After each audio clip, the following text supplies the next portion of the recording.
قوم سبا پر اللہ کے عذاب کا واقعہ۔ اہل سرسار کی ایک قوم جسے قوم سبا بھی کہا جاتا ہے، اللہ تعالیٰ کی بے شمار نعمتوں کے اندر زندگی گزار رہی تھی۔ یہ قوم ایک عظیم تہذیب و تمدن کی مالک تھی۔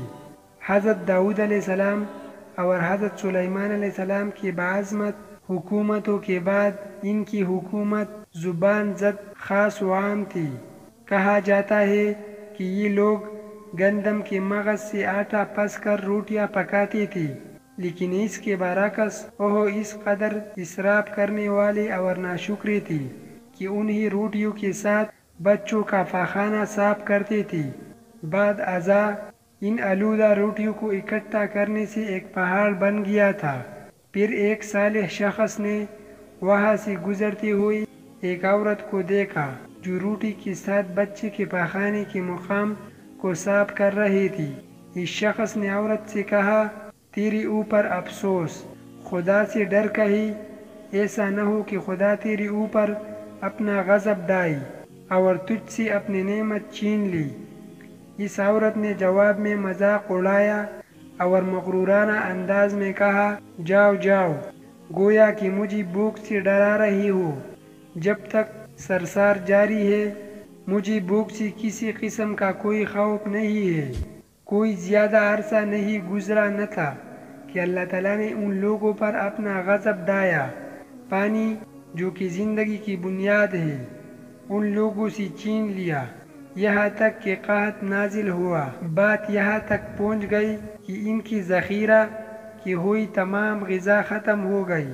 آخر کار وہ مجبور ہو گئی کہ انہیں آلودہ روٹیوں پر ٹوٹ پڑے جو ان لوگوں نے اکٹھے کر کے پہاڑ کے مانند ڈھیر لگایا ہوا تھا، بلکہ وہاں سے روٹی لینے کے لیے سب لگتی تاکہ ہر کوئی وہاں سے اپنی حصے کی روٹی لے سکے۔ کفران نعمت، قحط اور ان کی بدحالی کے بارے میں متعدد روایات موجود ہیں۔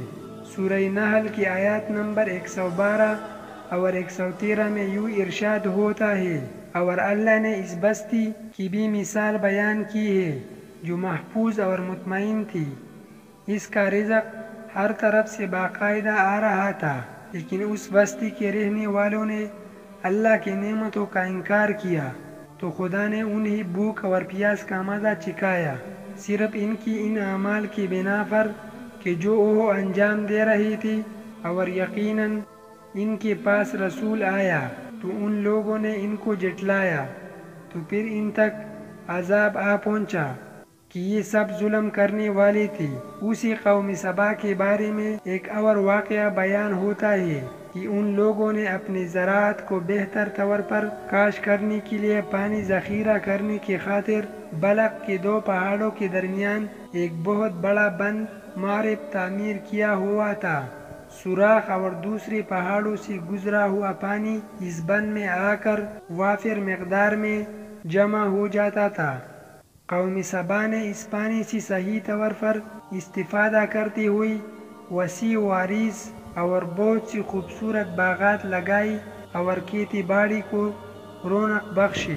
ان باغاتوں کے درختوں کی شاخیں اس قدر پھلوں سے لدی ہوئی ہوتی تھی، کہتے ہیں کہ اگر کوئی شخص سر پر ٹوکری رکھ کر ان کے نیچے سے گزرتا تو پھل خود بخود ٹوکری میں گرنا شروع ہو جاتی اور قلیل مدت میں ٹوکری تازہ پھلوں سے بھر جاتی، لیکن نعمتوں کی کثرت نے انہیں شکر کرنے کی بجائے سرمست اور غافل کر دیا تھا، یہاں تک کہ ان کے درمیان بہت بڑا طبقاتی نظام وجود میں آ چکا تھا۔ ان میں سے صاحب اقتدار لوگوں نے کمزوروں اور ضعیفوں کا خون چوسنا شروع کر رکھا تھا، یہاں تک کہ ان لوگوں نے خدا سے ایک احمقانہ التماس کیا جس کا ذکر سورہ سبا کی آیات نمبر 19 میں ملتا ہے۔ انہوں نے کہا، خدایا ہمارے سفروں کے درمیان فاصلہ زیادہ کر دے۔